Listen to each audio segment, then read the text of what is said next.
G'day cocktail lovers. Long-term viewers of the channel may remember I have an infinity Freezer Martini. This is it here. It's a bit over half full at the moment. I have been maintaining this for, I don't know, 2 years with who knows how many different gins and vermouths in here, and I decided it was time for a change. I'm going to start a brand new Infinity Freezer Martini. There's two main reasons for this. One is you'll notice this is not clear. If you order a martini at a bar, 9 times out of 10 at least, maybe 99 times out of 100, it's going to be clear. They're going to use a clear vermouth in there. But not all dry vermouths are clear, and several of the vermouths I've used in this over the years have not been. So you've got, it's not clear. It still tastes fantastic, but I thought I want to start from scratch and see what I can do with it. And the second thing is, I've forgotten everything that went into this, and I frequently find myself going, man, I wish I'd kept a list of everything that went into this over the years, because it's like the legend of the martini. With this in mind, I am going to start a brand new one, and I'm going to keep a record of everything, just because I'm interested in doing that. I shall pass the knowledge down to my grandchildren. This will be the family secret, the family Freezer Martini. I was simply going to drink my way through this. As you can see, I've been giving it a good old effort. I've had this idea for no good reason except I'm curious and like to experiment. Wonder if I could clarify this and what it would be like after that. So that's what I'm going to do now. That's about 270 mils of martini. I'm going to add some citrus to that to make sure it's acidic enough to curdle the milk. It's blood orange season in Australia. I've just been squeezing blood oranges. There'll be another video about that coming up. But I'm going to add 60 mils of blood orange juice. Now I'm going to add this to milk to get it to curdle and get towards the clarification process. The ratio you want when you're doing that is 4 parts of your drink to 1 part milk.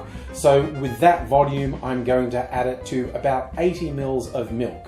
While I'm waiting for the clarification process, I'm going to make the first batch of my brand new Freezer Martini. So I'm going to be putting it back in this 500 ml bottle because that fits in my freezer nicely. And I need to come up with a ratio. An important element to remember if you're making a Freezer Martini or any freezer cocktail for that matter is allow for dilution. Normally when you stir or shake a cocktail, there's a reasonable amount of dilution. 20 to 25% of the total volume quite often. So if you're freezing one and pouring straight from the freezer, no dilution. So you have to add water to the mix. Given that this is a 500 ml bottle, I'm going to start with 125 mils of water in there. With my usual ratio of about 5 to 1 of gin to vermouth in a dry martini, I'm going to put in 60 mils of vermouth.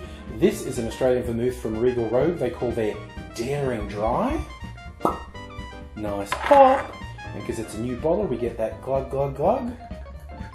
And in goes 60 mils of vermouth. For the gin, I usually split what I add between navy strength and regular strength gin, just to mix things up. And the gins are usually on the dry side, although there's just a little bit left in this. This is a citrus forward gin from 4 Pillars, the yuzu gin. I'm just going to empty this, so this will be the first gin. Let's see, how much is there actually? Alright, there's about 90 mils of this. So now I'm going to put an equal amount of this navy strength gin in from Heathcote Distillery.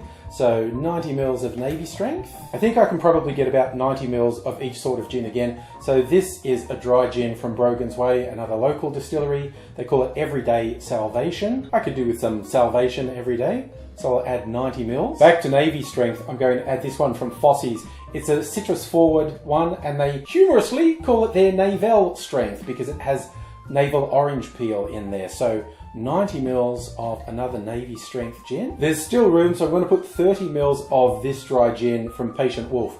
It was distilled with pink lake salt. They call it their Pink Lake Gin. It'd be a very faint pink colour in there, but I'm just putting 30 mils in. And finally, I'll just add another 30 mils of the Heathcote Navy Strength Gin. Alrighty, that's ready to go in the freezer. An aesthetically pleasing clear martini.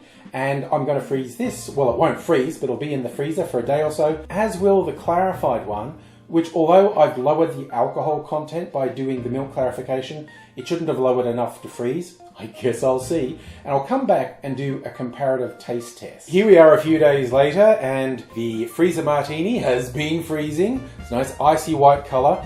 And I milk clarified the old Freezer Martini. I used blood orange juice, so it's got a lovely pink. It will be very interesting now to do a direct taste comparison. It's always a little exciting for me to taste an updated Freezer Martini. I'm doing mini ones in my little coupette because I'm doing two, and this one at least is quite strong. I'm going to try my fresh Freezer Martini first. That's nice. It's also very strong. I'm tasting the amount of navy strength I put in here. This would probably go nice being a little bit dirty, actually. Now, the milk clarified one, I'm really intrigued as to what this is going to taste like.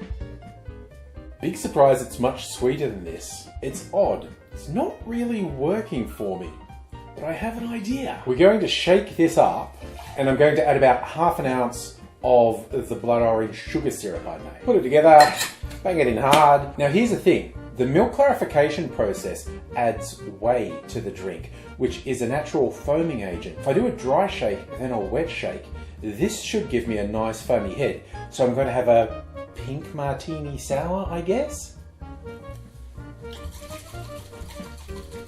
Adding the ice, time for another shake. I'll need a bigger coupe for this. And it didn't actually foam up, I thought it might. Still looking very pink though. Now how does this very manly looking drink taste?